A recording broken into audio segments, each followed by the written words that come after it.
Ever find yourself glancing over your shoulder in an empty room, convinced that unseen eyes are fixed upon you? Or perhaps you've been home alone only to hear mysterious creaks and rustlings that send shivers down your spine. Now imagine this fear magnified when you're on a remote farmstead in 1922, just like the Gruber family of Hinterkaifeck Farm. This unsuspecting household experienced an unsettling presence with eerie noises emanating from the attic and signs of an intruder living among them. Little did they know, their world would soon descend into unimaginable horror as an unspeakable terror unfolded, leaving the entire family brutally murdered. Today, we unravel the chilling tale of the Hinterkaifeck murders and the haunting events that forever etched their name into history.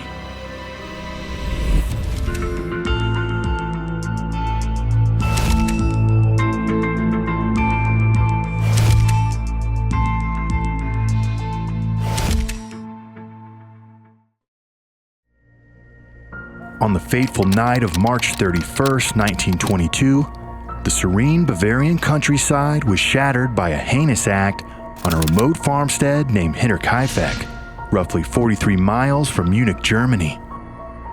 An unidentified perpetrator, or several of them, savagely took the lives of 6 people on the farm. The victims were Andreas Gruber, his spouse Cazila, their daughter Victoria Gabriel, Victoria's children, little Cazila and Ysep, and the new maid, Maria Baumgartner. This horrible event left every member of the family brutally murdered and left a permanent mark on the history of unsolved crimes. The Gruber family was known to be an odd bunch and preferred their isolation, with the nearest neighbor being almost half a mile away. The tranquil remote farmstead consisted of 3 main sections. One for the family's living space, a second stable area for housing cattle and feed in the barn, and a third machine room for storing the farm's equipment. Additionally, a smaller 4th building was later added to the side of the barn to keep a small engine, presumably for cutting and milling cattle feed on the farm. This was referred to as the motor house. Before the tragedy, the farm already had strange things happening. Andreas Gruber had found a Munich newspaper they didn't subscribe to on their property. Being so far from the nearest town, he thought it must have been mistakenly delivered by the postman. But the postman noted he had never made any deliveries in the area for that newspaper. Things got worse when Andreas saw footprints in the snow from the forest to a broken lock in their machine room. Interestingly, the foots came from the forest but didn't go back, suggesting someone had entered and stayed for some period of time. Andreas, despite telling neighbors about these concerns, didn't call the police. A decision later questioned after the family's tragic end. To top it off, the family's former maid had left 6 months earlier, disturbed by what she thought was somebody secretly living in the attic, making her terrified that the house was haunted and that something was watching them. In her interrogation after the murder, she would say, "I would also like to mention that at this time, often at 12 in the night, my chamber door would suddenly open, even though it was locked. I never saw anyone after this happened, almost every day at the same hour. I got scared and decided to give up my job." Maria Baumgartner, who was the maid's replacement, had just started working at the farm the day of the murders. Little did she know that her first day would also be her last. Her sister had dropped her off that morning and recounted to police how she found it odd that there was nothing in the yard and that the farm felt so incredibly lonely. In the days following the murder, signs of life were absent on the farm. The distant neighbors noticed that the usually quiet Gruber family was missing, with one neighbor recounting, "I had noticed the extraordinarily silence in the Gruber's house, particularly the dog. There was a pile of unopened mail, and young Cazila Gabriel was reported absent from school.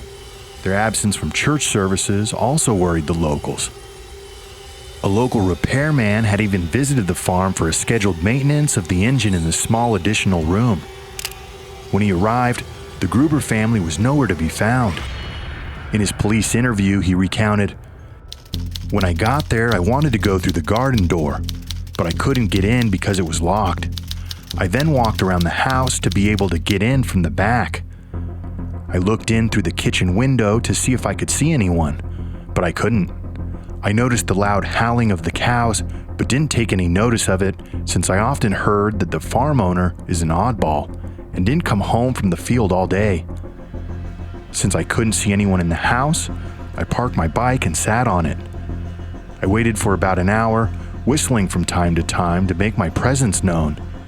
Eventually, I got tired and figured I should go get to work or I wouldn't be able to finish. As I also had other repairs to do in the area, I went to the engine house, examined the latch, and noting that it was only locked with a small padlock, I pried it open. Once in the engine house, I immediately got to work. The repair took me about 4.5 hours and was finished around 3:30 p.m. Still, nobody in the family came, which is why I locked the motor house again and left." The awful truth came out on April 4th, 1922. Neighbor Lorenz Schlittenbauer, with 2 others, finally decided to go to the farm and check on the Grubers, who had been reported missing by the repairmen. They were met with an eerie silence, hinting at the terrible scene in the barn. Under the hay, they found the brutally beaten bodies of 4 Gruber family members. In the house, they found Maria Baumgartner and young Ysep dead in their rooms. The autopsies unveiled that all of the victims had been brutally bludgeoned in the head with a blunt object. It was later determined that this blunt object was actually a mattock, or better known as a pickaxe. Elder Cazila endured strangulation and severe head trauma, with the investigation noting that she had a shattered skull with 7 hits to her head.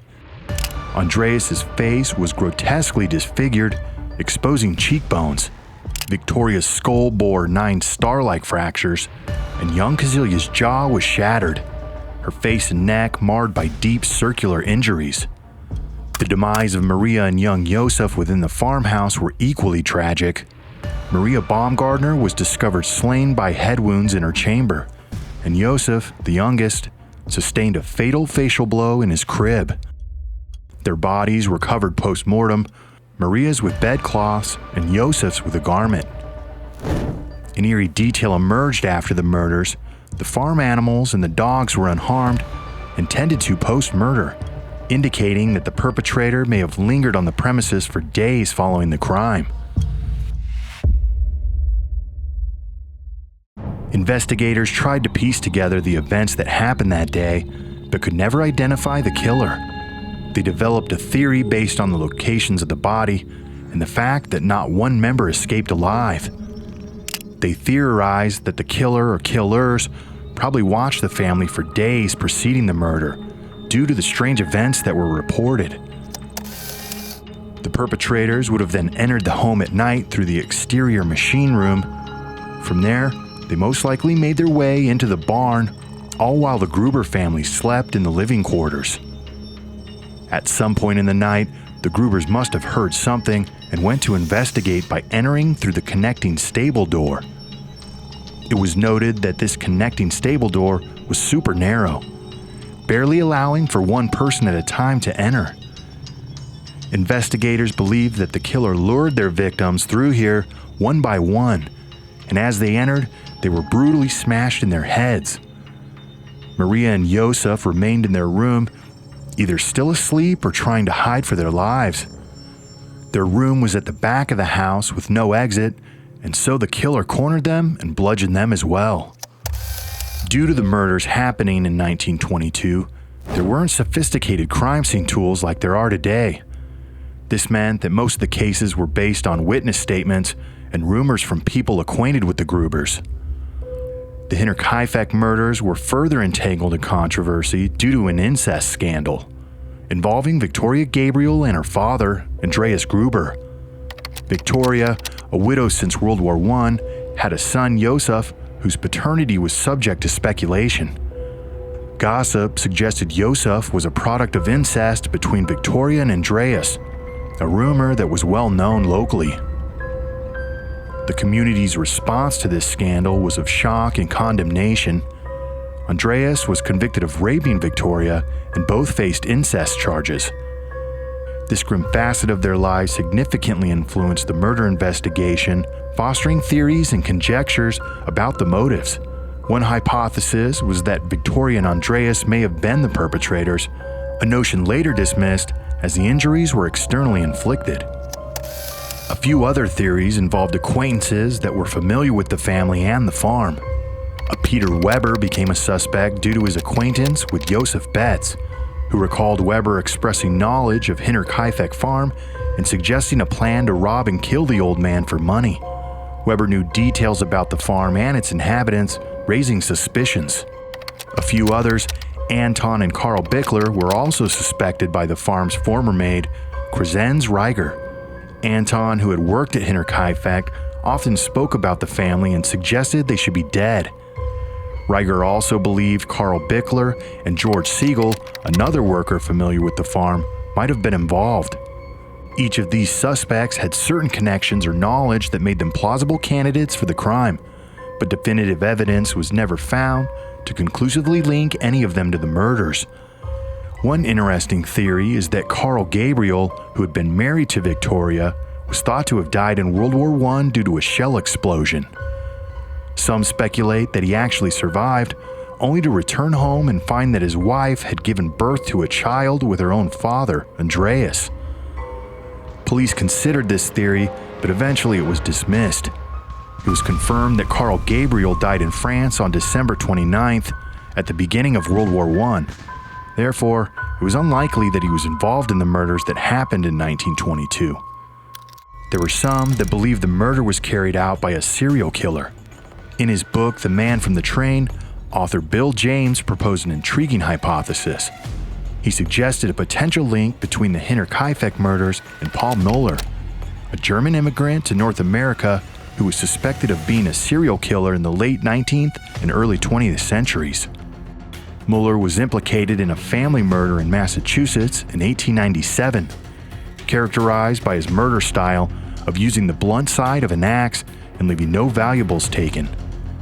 James speculated that Müller might have returned to Germany and committed the Hinterkaifeck murders, given the similarities in the execution of the crimes. Since this was simply a stretch of a theory consisting of case similarities, this suspect was never really considered. The most terrifying thing about this case is that someone was definitely living among the Grubers on the isolated farm.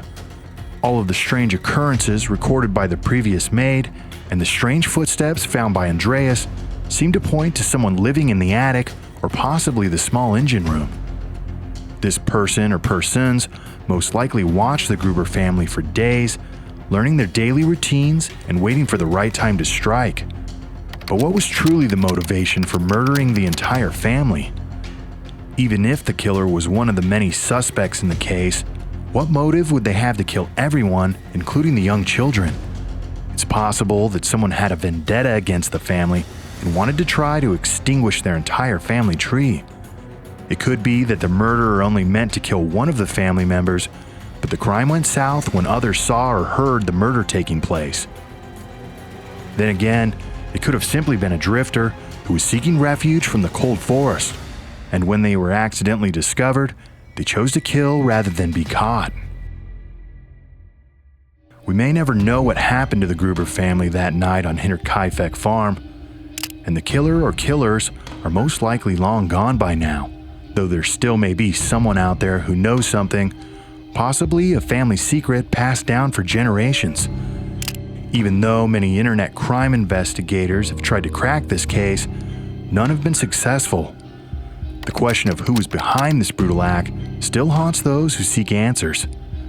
The brutal murders that took place on Hinterkaifeck farm will always be one of the most intriguing unsolved mysteries of the 20th century. Well, that's going to do it for our episode today. If you enjoyed this content, feel free to like and subscribe for more like it. My name is Josh, and thank you for watching Bizarre Legends.